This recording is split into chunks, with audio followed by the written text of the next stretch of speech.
911. Yeah, I think there's a body out here. I don't know if this is a fake or what. I'm trying to get close to it. This is really freaking awful. Please hurry, send somebody. Okay, stay right there, sir. In February 2017, Reagan Tokes vanished after finishing a shift at a restaurant in Columbus, Ohio. The 21-year-old Ohio State University student had a bright future ahead, just months away from graduation. But that night, something went terribly wrong. Hours later, her body was found near a park entrance. The horror of what Reagan endured sent shockwaves through the community.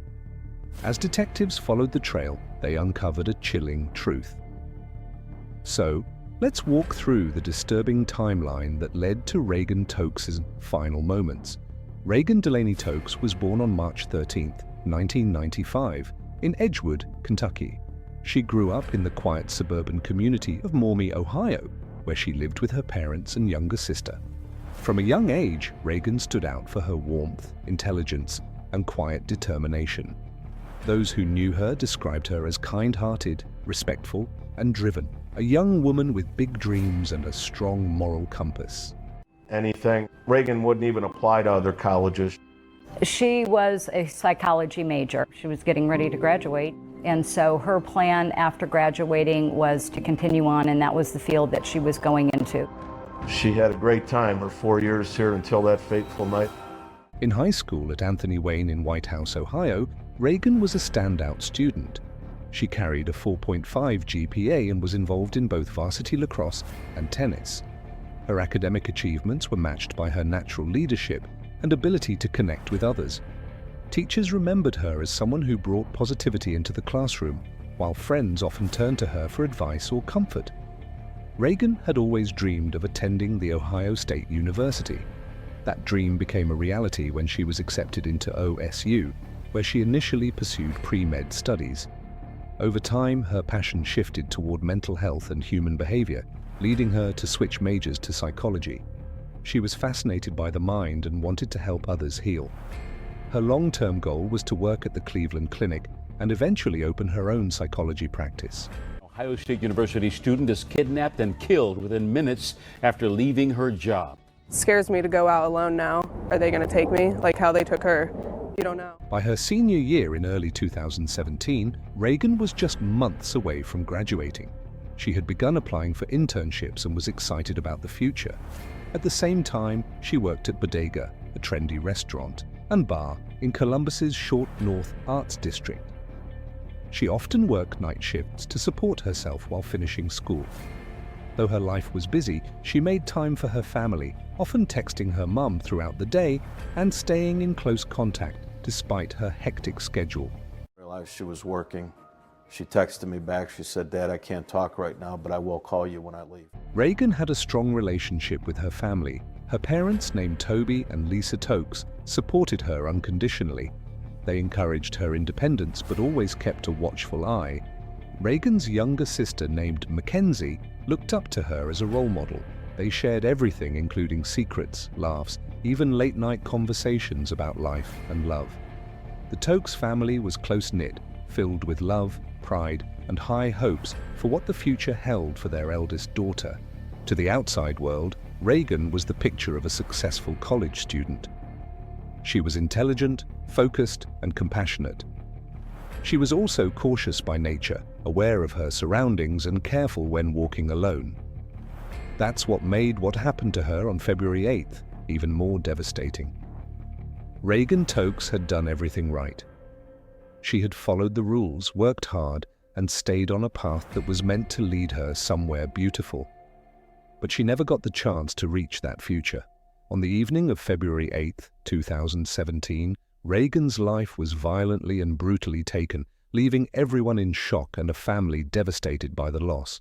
It was a cold February evening when Reagan Tokes was abducted. She had just finished a shift at her part-time job at the Short North, which was a popular district in Columbus, Ohio. Reagan had been working in the area for some time, and she had developed a routine. After finishing her work, she typically walked back to her car, parked nearby.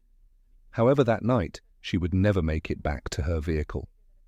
As she walked through the dark streets of the Short North, she was approached by a man named Brian Goldsby, a 32-year-old sex offender who had previously served time in prison for robbery and attempted rape. At the time of the attack, Goldsby was on parole and being monitored by the Adult Parole Authority. Despite his criminal history, he had been allowed to live freely, supervised only by an ankle monitor. Parker's company was not contracted to watch Goldsby. There's a misconception that companies who monitor people on GPS have someone who's sitting there watching a computer screen 24 hours a day, 7 days a week, and watching every move that that individual makes. Goldsby had a history of violence, and his actions on that night were just as cold and calculated. He kidnapped Reagan, forcing her into his car at gunpoint. From that moment on, Reagan's fate was sealed. Her terror was unimaginable. Over the next 2 hours, Goldsby would subject her to unspeakable horrors. Goldsby drove Reagan to a secluded area near a park entrance in Grove City, a suburb just south of Columbus. The location, which was surrounded by trees and empty fields, was eerily quiet, which provided the perfect backdrop for his crimes. Reagan was robbed, raped, and shot twice in the head at close range. The brutal violence was so extreme that it left no doubt about the savagery of her attacker. This issue shouldn't be a partisan issue. It's received a lot of bipartisan support in the past, and this is just an affirmation that it will continue to be a bipartisan piece of legislation. That is something I know that is incredibly important to the family. After killing her, Goldsby discarded Reagan's body in the snow-covered field, leaving it in a position that seemed both callous and deliberate. The body was found the following day, February 9, 2017, after a search was launched when Reagan's family reported her missing. The discovery of Reagan's body, dumped in such a cold and heartless manner, sent shockwaves. The young woman, with so much potential and so much to live for, had been taken from her family and friends in the most horrifying way. I immediately called police, but because I was not the last person to have seen her, I was not allowed to file a missing persons report. So who was able to file it? Actually, the co-workers at the restaurant had to do it. The investigation into Reagan's murder began immediately after her disappearance was reported. Detectives quickly discovered that Goldsby had been in the area around the time of Reagan's abduction, and he was already under supervision due to his criminal background. A key piece of evidence was the ankle monitor that Goldsby was wearing, which tracked his movements during the night of the murder. Surveillance footage from nearby cameras also placed him near the scene, further implicating him in the crime. However, it wasn't until a few days later that police were able to arrest Goldsby. He was taken into custody on February 11, 2017, and charged with kidnapping, rape, and murder. During questioning, Goldsby initially denied any involvement in the crime, but the mounting evidence pointed to him as the perpetrator. His criminal history, combined with the evidence linking him to the scene, led investigators to believe they had their man. Tell me about the girl. Tell me about why you got in the car. She invited you in the car? Read this. No. Tell me. What's going on? Despite his initial denials, Goldsby's history of violent offenses and the undeniable evidence against him made it clear that he was responsible for Reagan Tokes' death. What followed was a lengthy legal battle that would ultimately culminate in his conviction. So you got in the car, right? And you went to chase.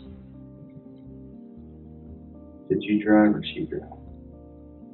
She drove. Well, how much money did you get initially?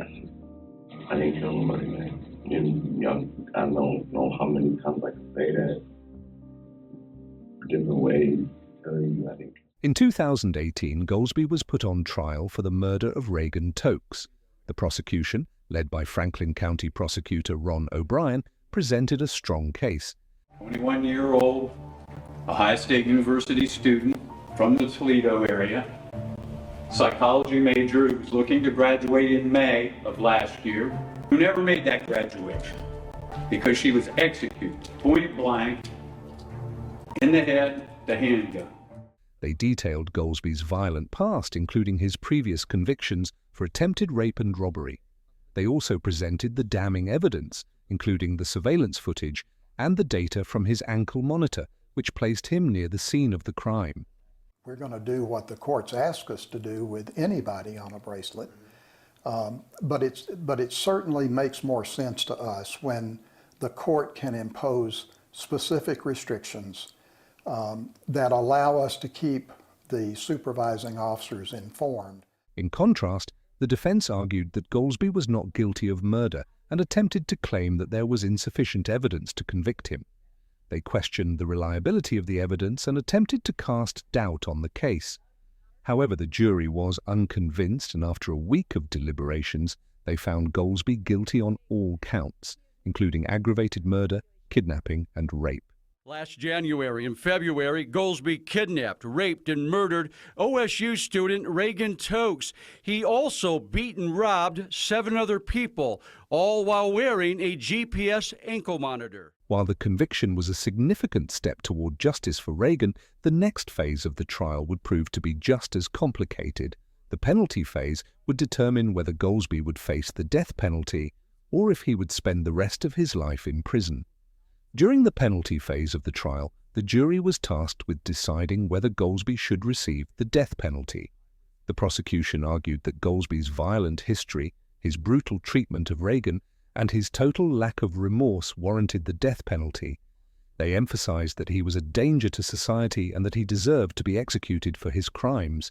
Display or use it. Count 8, tampering with evidence, guilty. Count 9, tampering with evidence, guilty. All the verdict forms are signed. Counsel may approach and review the verdict forms to make sure they're in order. Both sides can approach to review the verdict forms. However, the jury could not reach a unanimous decision on whether Goldsby should be sentenced to death. The deliberations were intense, and ultimately the jury became deadlocked. In the end, Goldsby was sentenced to 3 consecutive life sentences without the possibility of parole. In addition to the murder charges, he was also sentenced to an additional 66 years for armed robberies he had committed in the days leading up to Reagan's murder. These appear to be the death penalty specifications that the prosecution was asking for. This case, once it now goes into the guilt phase and they accept these verdicts. While Goldsby's conviction seemed to bring closure to Reagan's family, the legal proceedings were far from over. Not long after his sentencing, Goldsby's new legal team filed an appeal. This move was unusual as Goldsby's previous defense team had fought hard to avoid the death penalty and had already secured a life sentence for him. The appeal seemed to make little sense, as it would likely only result in him returning to the same place he had been before. Or life in prison with the possibility of parole after 25 years. Defense attorneys are expected to present evidence of factors that could explain Goldsby's actions, but prosecutors say factors such as a bad family life or poverty do not necessarily mean someone will commit crimes. In 2019, a panel of the 10th District Court of Appeals ruled that Judge Serrett's instructions had been correct and that the original sentencing would stand. However, the ruling left the door open for a further appeal. Prosecutors, led by O'Brien, announced their intention to appeal the decision, and the legal battle continued. Despite the years of legal battles, Franklin County prosecutor Ron O'Brien remained determined to pursue the death penalty for Goldsby. His belief that Goldsby deserved to face the ultimate punishment for his crimes never wavered. In a statement, O'Brien said that he was fairly confident the courts would ultimately allow for a second penalty phase, even though the issue of double jeopardy could complicate matters. Certainly in this county, there are many people who don't grow up in perfect circumstances, yet they don't go out and commit these kind of terrible crimes. As of 2023, Goldsby remains in the Ohio State Penitentiary in Youngstown, where he is serving his 3 life sentences. His appeals have been dismissed, and his legal options are rapidly running out.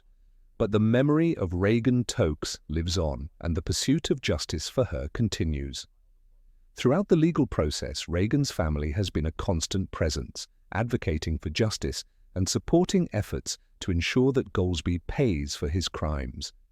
Reagan's parents, especially her mother and father, have been vocal in their desire for the death penalty. They believed that Goldsby's actions deserve the harshest possible punishment. Reagan's family has also used their platform to raise awareness about issues related to parole and the criminal justice system. They have called for more stringent measures to prevent violent offenders like Goldsby from being released into society. It was preventable, and if the correct parameters would have been in place and acted upon in a timely manner, we might not be standing before you today advocating for change. Their advocacy has brought attention to the flaws in the system that allowed Goldsby to be out on parole despite his violent past. Reagan's story is a tragedy, but it has also inspired a call for change. In the years since her death, her family has worked tirelessly to ensure that her legacy is not forgotten and that the justice system is held accountable for its failures.